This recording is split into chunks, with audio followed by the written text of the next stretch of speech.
ಪ್ರತಿಯೊಂದು ಕೂಡ ಇವತ್ತು ನಾವೆಲ್ಲ ಕೂಡ ಕಷ್ಟಗಳು ಬಂದಾಗ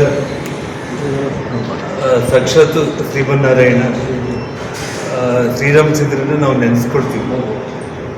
ಅಂದರೆ ಅಂಥ ಶ್ರೀ ಮಹಾವಿಷ್ಣುವಿಗೆ ಕಷ್ಟ ತಪ್ಪಿಲ್ಲ ಅಂತಂದರೆ ನಾವು ಯಾವ ಲೆಕ್ಕಕ್ಕೆ ಅಂತೇಳಿ.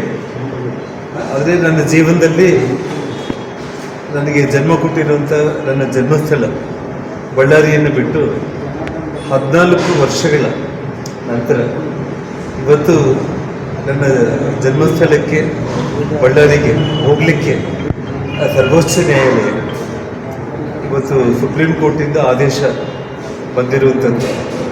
ನನಗೆ ನಿಜವಾಗ್ಲೂ ಕೂಡ ಅದು ನನಗೆ ಯಾವ ರೀತಿ ಹೇಳಬೇಕು ಅನ್ನೋದಕ್ಕೂ ಕೂಡ ನನ್ನ ಕೈಲೇ ಆಗ್ತಾ ಇಲ್ಲ. ನನ್ನ ಇಡೀ ಜೀವನದಲ್ಲಿ ನನ್ನ ಕೊನೆಯ ಉಸಿರು ಇರೋವರೆಗೂ ಕೂಡ ನನ್ನ ಕೊನೆಯ ಉಸಿರನ್ನು ಕೂಡ ಬಳ್ಳಾರಿಯಲ್ಲೇ ನಾನು ನನ್ನ ಕೊನೆಯ ಉಸಿರು ಎಳೀಬೇಕು ಅನ್ನುವಂಥ ಒಂದು ಆಸೆ. ನನ್ನೊಬ್ಬನಿಗೆ ಅಂತೆಲ್ಲ, ಯಾರಿಗಾದರೂ ಕೂಡ ಹುಟ್ಟಿದ ಜನ್ಮಸ್ಥಳ ಅನ್ನೋದು ಬಹಳ ಮುಖ್ಯ. ಇಡೀ ಪ್ರಪಂಚ ನಾವು ಸುತ್ತಾಡಿ ಬಂದರೂ ಕೂಡ ನಮ್ಮೂರೇ ನಮಗೆ ಮೇಲು ಅನ್ನೋದು ನಮ್ಮ ಹಿರಿಯರು ಹೇಳುವಂಥ ಒಂದು ಮಾತು. ಆ ಪ್ರಕಾರ ಇವತ್ತು ನಾನೇನು ಸುಪ್ರೀಂ ಕೋರ್ಟ್ ಆದೇಶದಂತೆ ಬಳ್ಳಾರಿಗೆ ನಾನು ಮೊದಲು ಗಂಗಾವತಿಗೆ ಹೋಗಿ ಅಲ್ಲಿ ಬುಧವಾರ ಹನುಮಂತನ ದರ್ಶನ ಪಡ್ಕೊಂಡು, ಗಂಗಾವತಿಯಲ್ಲಿ ನನಗೆ ರಾಜಕೀಯವಾಗಿ ಪುನರ್ಜನ್ಮ ಕೊಟ್ಟಿರೋ ಆ ಜನರ ಜೊತೆ ಮಾತಾಡಿ ಹನುಮಂತನ ದರ್ಶನ ಪಡ್ಕೊಂಡು ನವರಾತ್ರಿಗಳು 3ನೇ ತಾರೀಕಿಂದ ಪ್ರಾರಂಭ ಆಗ್ತಾ ಇದೆ. ಸೊ ಗುರುವಾರ ಬೆಳಿಗ್ಗೆ ನಾನು ಬಳ್ಳಾರಿಗೆ ಹೊರಡ್ತೀನಿ. ಗುರುವಾರ ಬೆಳಿಗ್ಗೆ ನವರಾತ್ರಿ ಮೊದಲನೇ ದಿನ ಬಳ್ಳಾರಿಯಲ್ಲಿ ಕೂಡ ತಾಯಿ ದುರ್ಗಮ್ಮ ತಮಗೆಲ್ಲರೂ ಕೂಡ ಗೊತ್ತಿರುತ್ತೆ.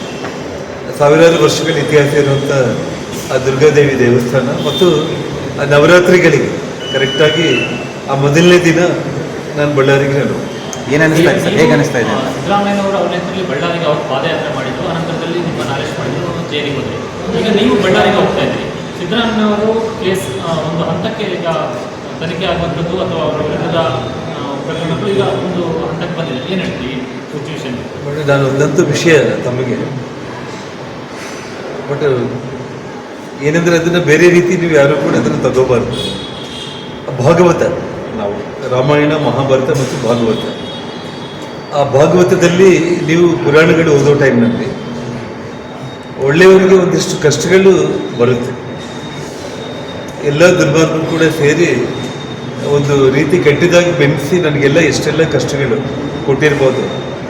ಈ 14 ವರ್ಷಗಳ ನಂತರ ರಾಜಕೀಯವಾಗಿ ನನ್ನನ್ನು ಮುಗಿಸಬೇಕು ಅಂತೇಳಿ ಅವ್ರು ಮಾಡಿರೋ ಒಂದು ಪ್ರಯತ್ನಕ್ಕೆ ಇವತ್ತು ನಾನು ರಾಜಕೀಯವಾಗಿ ಪುನರ್ಜನ್ಮ ಪಡ್ಕೊಂಡು ಅಸೆಂಬ್ಲಿ ಒಳಗಡೆ ನಾನು ಬಂದು ಅವತ್ತು ಮುಖ್ಯಮಂತ್ರಿ ಆಗೋದಕ್ಕೆ ಅವರು ಇಲ್ಲೇ ಸಲ್ಲದ ಆರೋಪಗಳ ಮಾಡಿದ್ದವರು ಇವತ್ತು ಮತ್ತು ಅವರು ಮುಖ್ಯಮಂತ್ರಿ ಸ್ಥಾನದಲ್ಲಿ ಕೂತ್ಕೊಂಡಿರೋ ಇದೇ ಅಸೆಂಬ್ಲಿ ಒಳಗಡೆ ನಾನು ಹೆಜ್ಜೆಯನ್ನು ಇಟ್ಟು ನನ್ನ ಜನ್ಮಸ್ಥಳಕ್ಕೆ ನಾನು ಹೋಗ್ತಾ ಇದ್ದೀನಿ. ಅದು ಚಾಮುಂಡೇಶ್ವರಿ ತಾಯಿ ಅವ್ರ ಊರಲ್ಲಿ ಇದ್ದಾಳೆ, ಆ ಮಹಿಷಾಸುರ ಮರ್ದಿನಿ. ನನ್ನೂರಲ್ಲಿ ತಾಯಿ ದುರ್ಗಮ್ಮ ಇದ್ದಾಳೆ, ದುರ್ಗಮ್ಮ ನನ್ನ ಕರೆಸ್ಕೊಳ್ತಾ ಇದ್ದಾಳೆ. ಆ ಮಹಿಷಾಸುರ ಮರ್ದಿನಿ ಚಾಮುಂಡೇಶ್ವರಿ ಏನು ಮಾಡ್ತಾಳೆ ಅನ್ನೋದನ್ನ ನಾವೆಲ್ಲರೂ ಕೂಡ ಕಾದು ನೋಡೋದು. ನೀವು ಬಳ್ಳಾರಿಗೆ ನಿಮಗೆ ಬ್ಯಾನ್ ಆಗದ ಕಾರಣಕ್ಕೆ ನೀವು ಕೊಪ್ಪಳದಲ್ಲಿ ನಿಮ್ಮ ರಾಜಕೀಯವಾಗಿ ನೀವು ಈಗ ಬಳ್ಳಾರಿಗೆ ಅವಕಾಶ ಸಿಗ್ತದೆ, ಮತ್ತೆ ನೀವು ಬಳ್ಳಾರಿಗೆ ಶಿಫ್ಟ್ ಆಗುವಂಥ ಚಾನ್ಸಸ್ ಏನಾದರೂ ಪ್ಲಾನ್ ಏನಾದರೂ? ನೋಡಿ, ಭಾರತೀಯ ಜನತಾ ಪಕ್ಷದ ಒಂದು ಸಾಮಾನ್ಯ ಕಾರ್ಯಕರ್ತನಾಗಿ ಪಕ್ಷ ಎಲ್ಲಿ ನಿಲ್ಲಬೇಕು, ಎಲ್ಲಿ ನಿಲ್ಲಬಾರ್ದು, ಪಾರ್ಟಿ ಏನು ತೀರ್ಮಾನ ತಗೊಳುತ್ತೆ ಅದಕ್ಕೆ ಬದ್ಧವಾಗಿದ್ದು ಪಕ್ಷಕ್ಕೋಸ್ಕರ ನಾನು ದುಡಿತೀನಿ. 14 ವರ್ಷಗಳ ಕಾಲ ಹೋಗಿರಲಿಲ್ಲ. ನೋಡಿ, ನಾವು ಬಳ್ಳಾರಿಗೆ ನಾನು ಏನೆಲ್ಲ ಒಳ್ಳೆಯ ಕೆಲಸಗಳನ್ನ ಮಾಡಿದ್ದೀನಿ ಅನ್ನೋದು ಇಡೀ ಬಳ್ಳಾರಿ ಜನರಿಗೆ ಗೊತ್ತಿದೆ. ನಾನು ಬಳ್ಳಾರಿಗೆ ಬಗ್ಗೆ ನಾನು ಹೋಗ್ತಾ ಇದ್ದೀನಿ. ಬಳ್ಳಾರಿ ಜಿಲ್ಲೆ ಬಗ್ಗೆ ನನಗೆ ಆಗಿರುವಂಥ ಸಾಕಷ್ಟು ಕನಸುಗಳಿದೆ ಅಭಿವೃದ್ಧಿ ವಿಚಾರದಲ್ಲಿ. ಸನ್ಮಾನ್ಯ ಯಡಿಯೂರಪ್ಪನವರು ಮುಖ್ಯಮಂತ್ರಿ ಆಗಿದ್ದಾಗ, ನಾನು ಮಂತ್ರಿಯಾಗಿದ್ದಾಗ ಆಗಿರೋ ಅಭಿವೃದ್ಧಿ ಕೆಲಸಗಳು ಬಿಟ್ಟರೆ ಎಷ್ಟು ವರ್ಷಗಳು ಕೂಡ ಮತ್ತೆ ದೊಡ್ಡ ಪ್ರಮಾಣದ ಅಭಿವೃದ್ಧಿ ಕೆಲಸಗಳು ಆಗಲಿಲ್ಲ. ಆ ಕಾರಣಕ್ಕೆ ಬಳ್ಳಾರಿ ಜನರಿಗೆ ನಾನು ಮತ್ತೆ ಬರಬೇಕು, ಅಭಿವೃದ್ಧಿ ನೋಡಬೇಕು ಅನ್ನೋ ಆಸೆ ಇಟ್ಕೊಂಡಿದ್ದಾರೆ. ಅವರ ನಂಬಿಕೆಯನ್ನು ಉಳಿಸ್ಕೊಳ್ಳುವಂಥ ರೀತಿಯಲ್ಲಿ ಬಳ್ಳಾರಿಯಲ್ಲಿ ನಾನು ಮತ್ತೆ ಪುನಃ ಹೋಗಿ ಅಭಿವೃದ್ಧಿ ಕೆಲಸಗಳಿಗೆ ಚಾಲನೆ ಕೊಡೋದಕ್ಕೆ ನನ್ನ ಇವತ್ತು ಪ್ರತಿಪಕ್ಷದಲ್ಲಿ ಹೋರಾಟ ಮಾಡೋದ್ರ ಮೂಲಕ ಬರೋ ದಿನಗಳಲ್ಲಿ ಬಳ್ಳಾರಿ ಜನರ ಕನಸುಗಳನ್ನು ಈಡೇರಿಸೋ ನಿಟ್ಟಿನಲ್ಲಿ ನಾನು ಕೆಲಸ ಮಾಡ್ತೀನಿ. ಬೈ ಎಲೆಕ್ಷನ್ ಬಾಕಿ ಇದೆ. ಆ ಸಂದರ್ಭದಲ್ಲಿ ತಮಗೆ ಊರಿಗೆ ಹೋಗೋದಕ್ಕೆ ಅವಕಾಶ ಸಿಕ್ಕಿದೆ. ರಾಜಕೀಯವಾಗಿ ಹೇಗೆ ನೋಡ್ತಾ ಇದ್ರಿ ಇದನ್ನು? ಬಳ್ಳಾರಿಯಲ್ಲಿ ಮತ್ತೊಮ್ಮೆ ಬಿಜೆಪಿ ಕೋಟೆಯನ್ನು ಭದ್ರಪಡಿಸೋದಕ್ಕೆ ನಿಮ್ಮ ಪ್ಲಾನ್ ಆಫ್ ಆಕ್ಷನ್? 100% ಬಳ್ಳಾರಿ ಒಂದು ಜಿಲ್ಲೆಯಲ್ಲಿ ಸಂಡೂರು ವಿಧಾನಸಭಾ ಕ್ಷೇತ್ರದ ಏನೊಂದು ಉಪಚುನಾವಣೆ ನಡೀತಾ ಇದೆ. ಆ ತಾಯಿ ಚಾಮುಂಡೇಶ್ವರಿ ದುರ್ಗಾದೇವಿ ಕೃಪೆಯಿಂದ 100% ನಾವು ಸಂಡೂರು ಉಪಚುನಾವಣೆಯಲ್ಲಿ ಗೆದ್ದೇ ಗೆಲ್ತೀವಿ.